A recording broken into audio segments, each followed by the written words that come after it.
అండి బోర్ వేసాం. ఆకు కోసం ట్రాక్టర్ దున్నిస్తున్నాం. ఆక అంటే తెలియదేమో, అదే దానా కోసం. చూడండి ఇది మొత్తం సరే, మొత్తం చేయండి, మొత్తం చూడండి.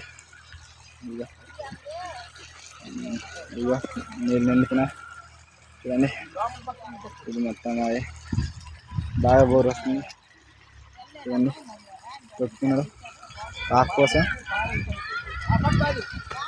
ఉడవడానికి ఆకు కోసం. చూడండి ట్రాక్టర్ దున్నిస్తున్నా చూడండి. బాగా నీళ్ళు వస్తుంది. ఇగో ఇది మొత్తం విత్తనాలు జల్లాం. దానా నీళ్ళు పుల్ అవుతున్నాయి. బోర్ అవుతుంది కదా.